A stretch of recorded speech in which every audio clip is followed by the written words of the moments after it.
Diagnosing the cause of a no-code drivability issue can be a real challenge, but in today's edition of The Trainer, I'll share a few tips that just might make that challenge a little bit easier to overcome. Stick around.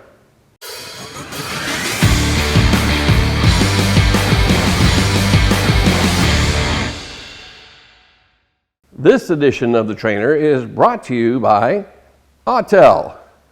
Learn more about the entire line of Autel diagnostic tools by visiting www.autel.com. The first place I like to start when diagnosing a no-code drivability issue is to connect my scan tool to the vehicle, but not in enhanced mode, in global OBD2 mode. This rule initially applied to passenger cars and light trucks under 8,500 pounds gross vehicle weight. It has recently been updated to include some heavy-duty applications.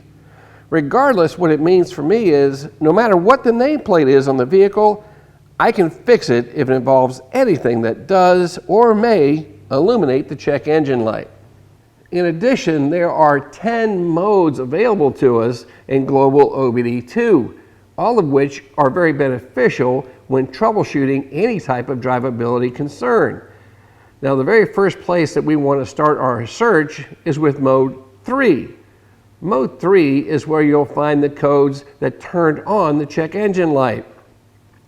Even if the check engine light isn't on today, well, it still is helpful to check mode 3. You see, the ECM continues to perform its tests, and if it discovers that the system that it once failed now seems to be performing okay, it can turn the check engine light back off.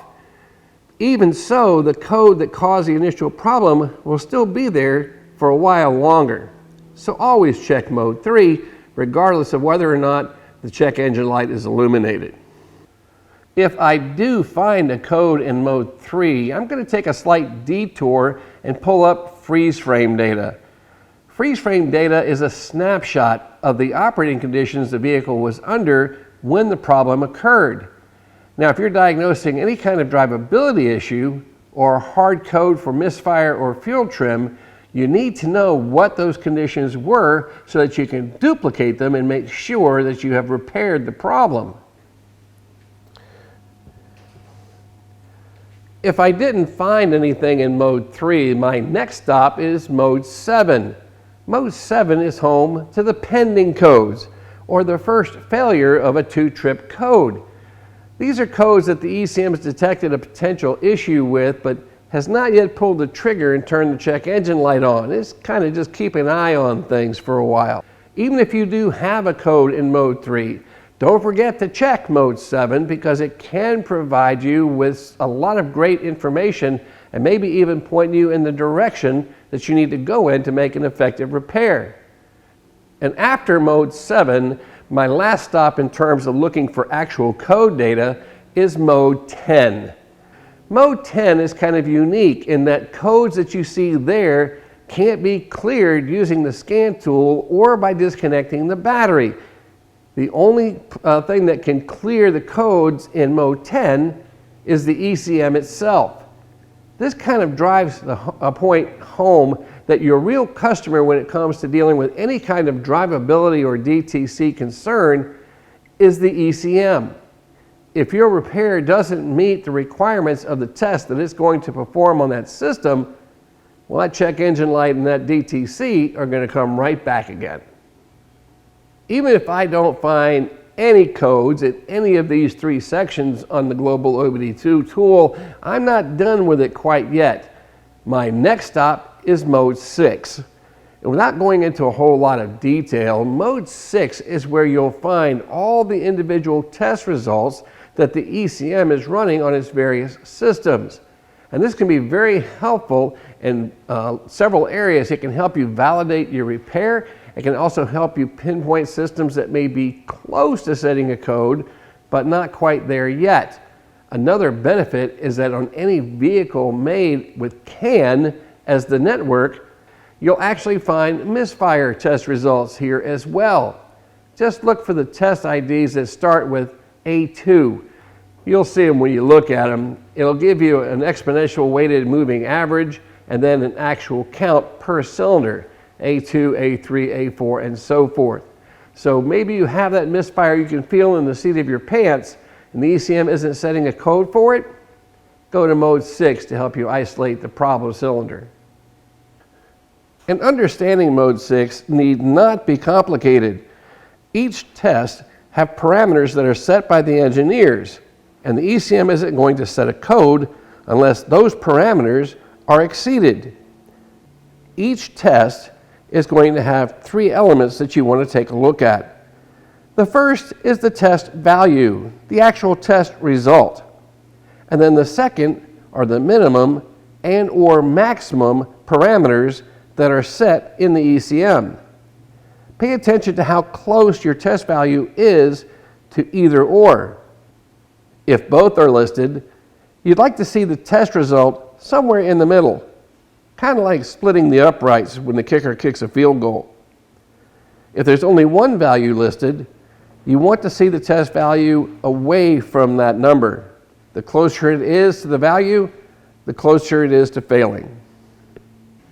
Another step that I like to take very early on in my diagnostic process is a search for any technical service bulletins that might be related to the problem I'm trying to solve. As I mentioned earlier, the engineers set certain test parameters that the ECM is going to monitor, and there could be a fault. The ECM is not going to know it because the fault lies within those parameters.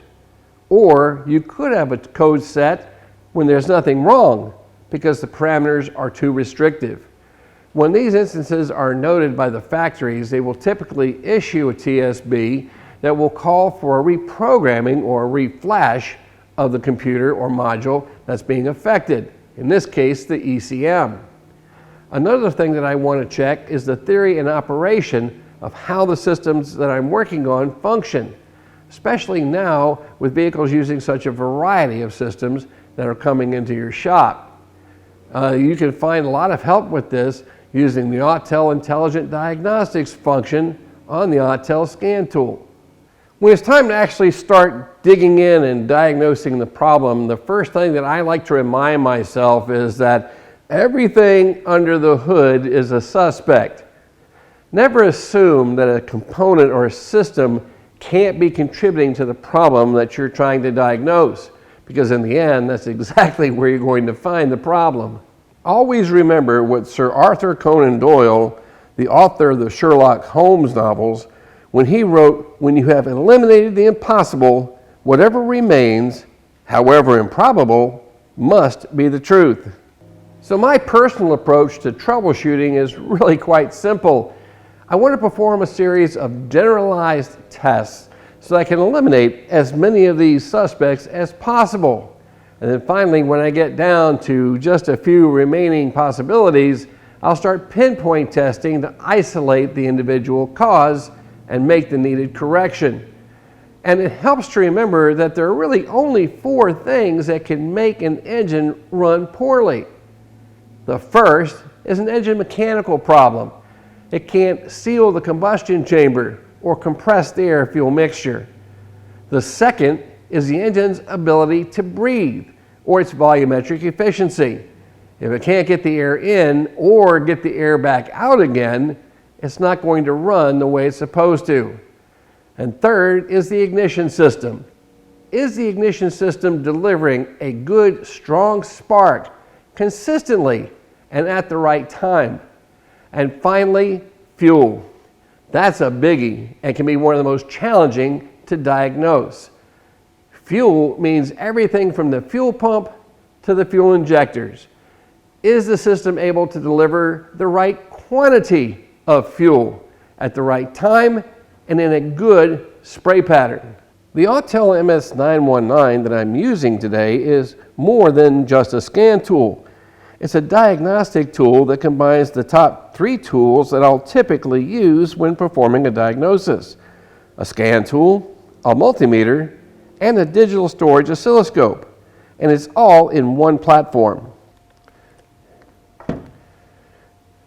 The first thing I want to tackle is to test the engine's ability to seal and compress Now, we used to use a mechanical compression gauge, maybe even a differential cylinder pressure gauge, in order to perform that task. But that can be very time consuming and doesn't always reveal all the answers. So I'd rather do something that's a little easier, a little quicker, and a lot more efficient. And that is the test called the relative compression test using my scope.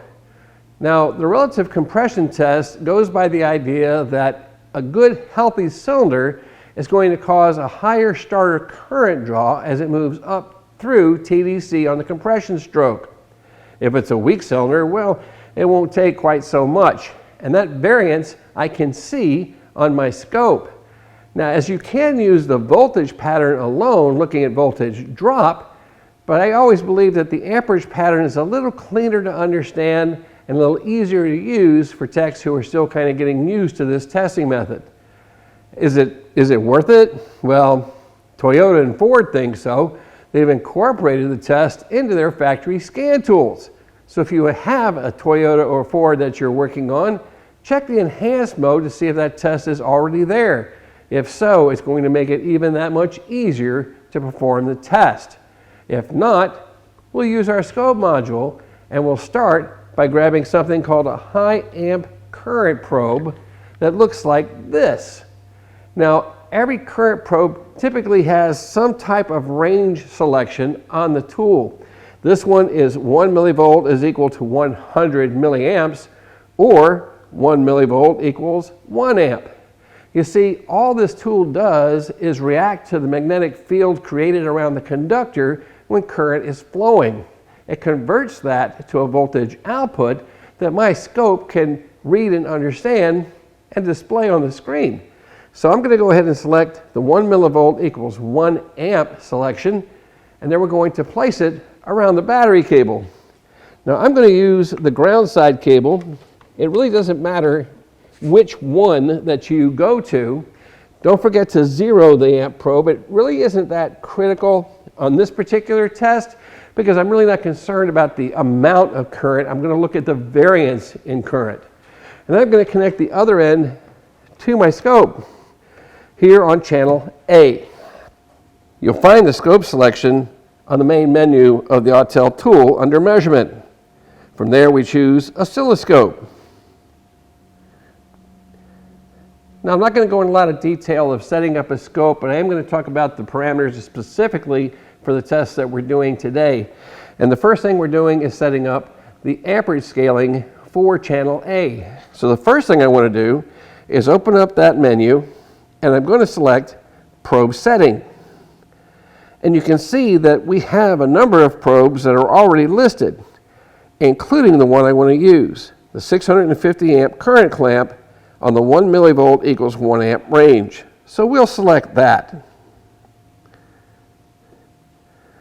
Then we want to set how much we want to read on the screen. Let's start with 500 amps. Next, we need to set up a time base. 20 milliseconds per division is pretty good for an engine running at idle, but this is going to be cranking, so I need a little more time on the screen. Let's say we use 500 milliseconds per division. That's a total of 5 seconds across the screen. Next, we need a trigger. Since I usually work by myself, I like the single trigger. We'll leave it on channel A. We'll leave it on the rising direction. And we'll set a limit, let's just say, 100 amps. As you can see, the trigger dot is kind of in the center of the screen. I need more real estate on the screen than that, so I'm going to move that over, just drag it over to roughly where that first division line is. Doesn't have to be exact. And now I'm ready to take the test. All we have to do now is crank the engine. Quick word on that. On many vehicles, if you hold the throttle all the way to the floor, it will go into what's called clear flood mode, and at the least disable the fuel system. In some cases, disable both fuel and ignition system. Either will prevent the vehicle from starting and allow us to crank it for an extended period of time and capture our pattern. Now, if the vehicle you're testing doesn't have that, well, you'll have to disable the fuel system on your own to prevent the vehicle from starting. Let me go ahead and crank the engine next. The pattern's a little hashy. That's okay. I'm going to go ahead and go back to that channel and use something called a low-pass filter to take some of that fuzz out. And now you can see we've got a nice clean pattern that we can work with. Notice first of all that all the peaks are relatively uniform, which tells me that the sealing and compression ability of the engine should be in pretty good shape. Now if I had seen a peak that's lower than the rest, I need some way to identify that particular cylinder. We can determine what cylinder has a problem by choosing a cylinder as a reference and adding that to our scope collection. So I'm just going to take this set of leads here,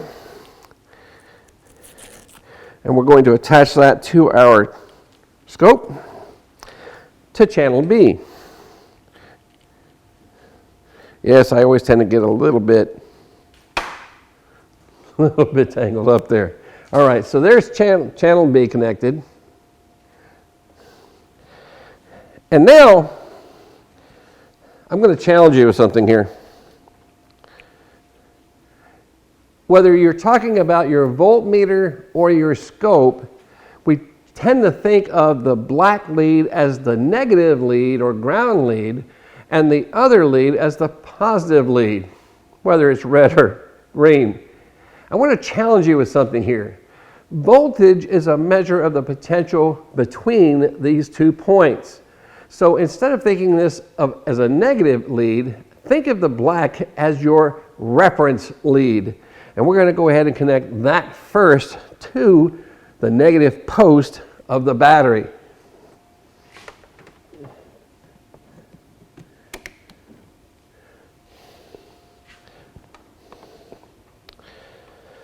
That then becomes our 0 point, our 0 potential. Yeah, I know, but Pete, electrons flow from negative to positive. How can the ground side be 0 potential? Well, in electrical theory, everything is referenced to the positive charged particle, the proton. And in that, positive to negative is the theory that we work with. In fact, your tools are all built around the positive to negative theory, even though we know that's not quite what's going on. Now, I need to connect this to a reference. In this case, I have a coil-on-plug ignition, and it's a 3-wire design, which means that I really don't see the actual signature line that I'm used to seeing on a 2-wire coil. But one of those wires is a trigger signal from the ECM, telling the onboard ignition control unit when to fire the coil. That I can use as a reference. So I'm just going to take a back probe here.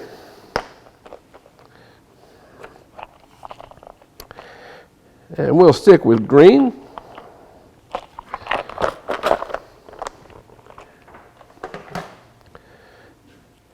And after having checked the schematic and identifying that the purple lead on the number 1 coil is the trigger signal, I'm going to very carefully back probe between the wire and the weather seal to make contact in that connector. Now I have to set up the scope. Now, considering the pattern that we got earlier, how narrow it was, I'm going to alter the time. Let's drop that down to 200 milliseconds per division. Next, we're going to start channel B. We're going to check the probe setting and make sure that it is set to the time 1, which it is, and the amplitude setting. It's a 12-volt system, so I don't expect anything more than 12 volts. We'll select a total range of 20 volts. With those 2 items set, let's crank the engine over again.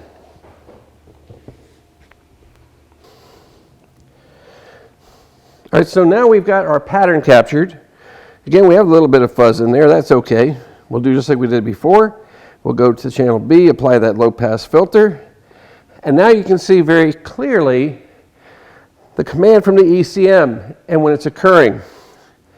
Now, the fall the falling edge should line up approximately with the peak of the pattern. See if we can draw those down together so you can see that. Now I've identified the cylinder. So cylinder number 1 is that peak. Now I can just follow over in firing order for the remaining 3 cylinders in order to determine which one is causing the problem if I did have a weak one. I also want to point out something else. Remember we talked about ignition and having the spark occur at the right event. Well, since that falling edge is falling through that peak's peak, it gives me a pretty good idea that the ignition spark event is occurring when it's supposed to. It's not a complete check of the ignition system, but it's a step forward, saving me some time. Here our pattern looks just fine, so I'm 95% sure there isn't an engine mechanical issue contributing to my drivability concern. Now I want to stress 95%.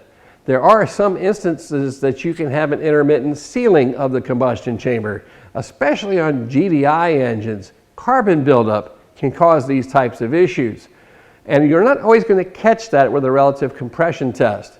So while I'm pretty confident that that's not going to be a problem, I'm always going to keep that in the back of my mind. And if I detect some evidence further along that might point to that issue, I can perform some more detailed tests to determine exactly what's happening in the cylinder. Now that I'm reasonably sure that the engine mechanically is okay, I'm going to move on to check the engine's ability to breathe. That is, its volumetric efficiency. It's a number that compares the theoretical airflow that the engine should have versus the actual airflow that it has. And this can help us pinpoint a variety of problems. It can also help us eliminate a lot of suspects if the test passes. And it's a relatively simple test to take. At the very least, find yourself a test area where you can perform this test. It will require a test drive, where you can do it not only safely but legally. And you'll start off with a warmed up engine, normal operating temperature that is, a rolling start in first gear, and then punch the throttle. Hold the throttle all the way to the floor until it makes that second gear shift, all the time recording calculated load, absolute load, and engine RPM. Once you make that second gear shift, throttle back off, come to a safe stop, and take a reference and look at your data. What you're going to look for on calculated load on a normally aspirated engine could be anywhere from 90 to 110%, especially on these more modern, highly efficient engine designs. Absolute load PIDs should be roughly the same. Now, turbocharged or supercharged engines, well, that throws a big monkey wrench in the works. You can see some really high numbers in calculated load there.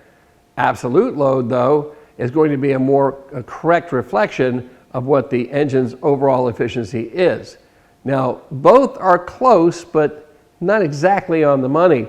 If you want to do an exact test, then you'll need to do it on a vehicle equipped with a mass airflow sensor. Can't do it on a map sensor system. Here, you're going to add a few other data PIDs to your record, your record log. You want mass airflow in grams per second, intake air temperature, engine RPM, long-term and short-term fuel trims to help us identify whether or not we have a problem with the MAF sensor. And then when you get back and enter all this data into something called a volumetric efficiency calculator, you'll find a link to one in this video's description. You plug those numbers in, you also plug in the barometric pressure for your area and the engine displacement in liters. And that will give you a calculation for the volumetric efficiency for the vehicle that you're testing. If your test results indicate a volumetric efficiency of 75% or less, you more than likely have some type of breathing issue. Now, this can be caused, as I said, by a number of things, and what's probably popping into your mind is a clogged air filter or clogged catalytic converter.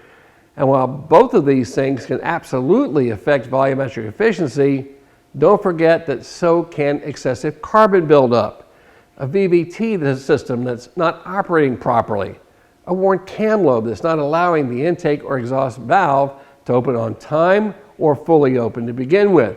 However, if it does pass, then all of these things I just mentioned are taken off the table as potential causes for the concern that you're trying to nail down. Now it's on to the ignition system. And while there are a number of ways that we can check the ignition system's integrity, an easy way is also the old school way, using a spark tester like this one. You know, we used to just clip off the ground strap on the spark plug and then fire it outside the cylinder. Well, that was way back in the day when voltage demands were a lot lower than they are today. So we need some way to really stress that coil, and I can do that with this tool. All I have to do is increase the gap appropriately and then install this in line with my coil and ground and see how it does. I should get a nice, good, strong blue spark that keeps firing with no misses or hiccups. But we can also check it with our scope. Let's see a few ways we can do that. Now, how you perform scope tests on the ignition system is really dependent on what type of ignition system that you have. If it's an older vehicle with the secondary leads exposed, it's very easy to use a secondary clamp and induction pickup like we used to do many, many years ago. But today, most ignition systems are some form of coil-on-plug system. Well, we can still do it the old-fashioned way if we use a set of test leads like this one. All this does is allow us to remove the coils and put one end into the coil and the other back on the spark plug. We still have a complete circuit path, don't we? But now we have something that we can clamp onto if that's the way you want to go. Another technique that's in use very commonly uses what's called a paddle probe or a COP paddle probe. We say we go ahead and try that on our car. All we're going to do is we're going to take our probe and attach it again here to channel A, much like we did before. Then we'll go to the channel menu, again probe setting, and we select the tool that we're using, the coil on plug ignition probe. Don't forget that scaling. Let's go ahead and say, 5 to 50 just to start off with. Now the time divisions is a little bit different, isn't it? When you're doing an ignition system, the coil or spark plug event can occur in just a few milliseconds. So I want a time base that will reflect that. What do you say we go ahead and select 2 milliseconds per division? Of course, like any scope test, we can make adjustments to the time or voltage scaling as necessary once we have the signal on the screen. All right, so now that we have that, I'm going to go ahead and start the engine.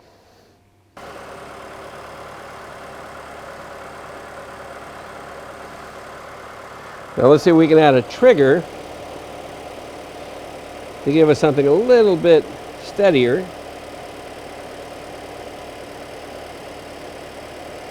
Let's go with a repeat, rise. We'll just say, let's try 1 kilovolt. And we're also going to change the amplitude settings. The 50 kilovolt may be a little higher. Let's take that down to 10 and see what we get. Okay. A little better. Let's make one more adjustment here on the scaling. Make that 5 to 20. And once again, make our test.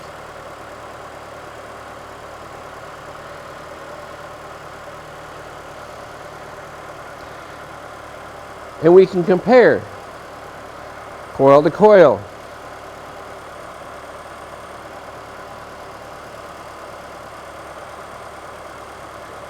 This one is showing a lot of noise in the pattern called the burn line, or the horizontal line right after that peak.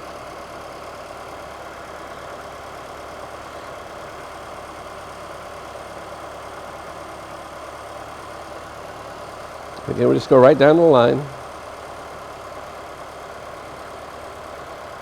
Some fluctuations here in the firing kilovolt. Get a lot of hash in that line. Let's see if I can freeze one.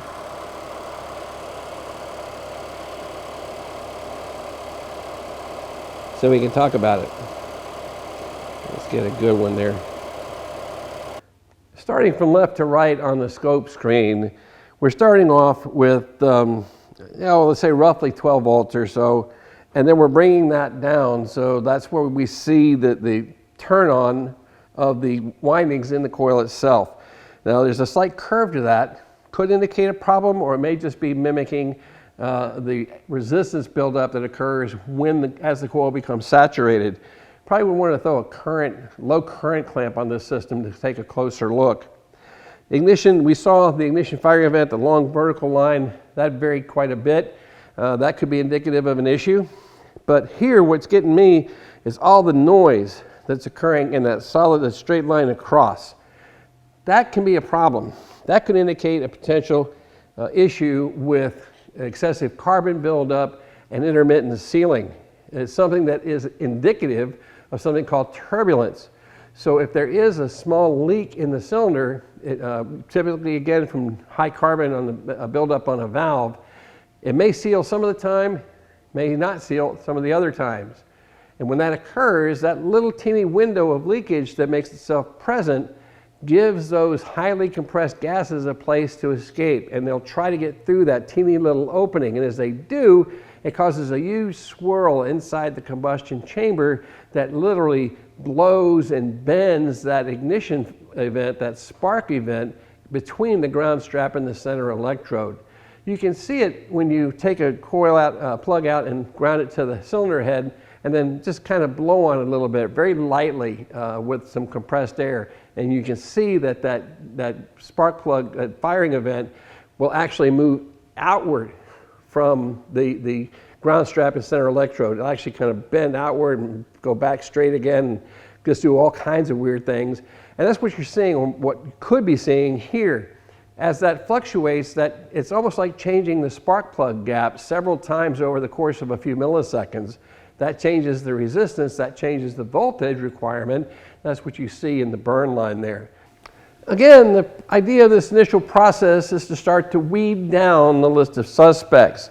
So far, we've pretty much, but not entirely, eliminated mechanical sealing as an issue. And now with the ignition event and what I've seen in that burn line, there may be an issue with excessive carbon buildup in this engine that could be contributed to the drivability issue that my customer is having.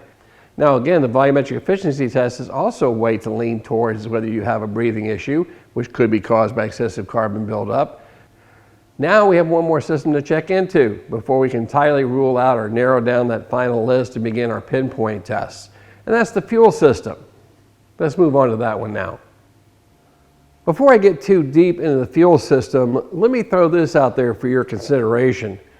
You know, the vehicles that are coming into your shop today and have been for the last 5, even 10 years are among the most highly technical, highly complex marvels of engineering the manufacturers have ever produced.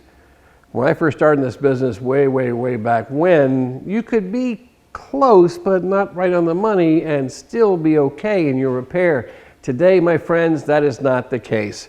You either fixed the vehicle correctly or you didn't. There's no gray area anymore. And one of the most common mistakes that I see technicians making is not taking the time to read up on the systems and processes before they start diving into the vehicle. Even when it comes to simple things like changing the battery or changing the oil, there are now processes that you must keep in mind when you're performing even these most routine repairs. And when it comes to diagnosing an issue with drivability, there your knowledge of the systems and functions that you're trying to work on becomes even more critical. So take the time and do your homework. The fuel system on this vehicle is no different. It's a gasoline direct injection system, and it has its own nuances when it comes to being tested. Now, the scan tool is a great tool for checking the performance of the high pressure pump and the various sensors. You can use that certainly right off the bat. But when you're looking at fuel systems, I don't want you to get tunnel vision. I want you to think of the big picture. You know, we were always taught how important pressure and volume are, and indeed they are important, but they are indicators of how much of a quantity of fuel is being passed through the system. And that, my friends, is the real root cause of issues with the fuel system, when we're not delivering the right quantity at the right time in the right formulation. What I mean by that, in the spray pattern that's being injected into the combustion chamber. So isn't it all based on weight? Stoichiometric ratio, the 14.7 to 1, that's 14.7 pounds of air versus 1 pound of fuel. So I want you to think quantity. When you're diagnosing the system, ask yourself, is this system able to deliver the correct quantity of fuel into the combustion chamber at the right time and in the right formulation? It's the fuel quantity that makes all the difference. And that's why we always start with our basic checks first. On this vehicle with GDI, we actually have 2 fuel delivery systems that we have to inspect. The one is the low pressure side, which is a conventional pump in the tank, and you test it the same way that you're used to. By tapping into the pressure at the back of the high pressure pump, make sure you pick the right line, and then tap your fuel pressure gauge into that line. You can also use your scan tool. Now, before I go too far, I really want to stress that point. I don't want anybody getting hurt. GDI systems are under extremely high pressure. It's always best to follow the manufacturer's process for getting rid of any line pressure that may be still in the system before you open anything. And I encourage you to seek out additional training on GDI service before you attempt to do so. This is just a general tutorial to help you isolate where that cause of that problem might be, correct? Okay, so now moving on, basic checks first, but one test I really like to do is an injector balance test. This is a comparison of the flow between the injectors. Now, the port injected days, it was a relatively easy test to perform. What I like to do first is again turn to my scan tool. Some manufacturers incorporate the injector balance test in their software, and that's going to be the easiest way to do it. If you don't have that available, see if there's a power balance test available. And if all else fails, you can try to tap into the same sensor signal that the ECM is using, in this case, the fuel rail pressure sensor. Taking on a no-code drivability concern can be a challenge, but it's a challenge that can be made a lot easier if you, 1, follow a logical diagnostic process, 2, take the time to do your homework and make sure you understand the system operation of the systems that you're going to be testing, and 3, start with generalized tests to narrow down the pool of suspects until you've isolated it to just a few. Then switch over to pinpoint testing to nail the culprit and correct the concern.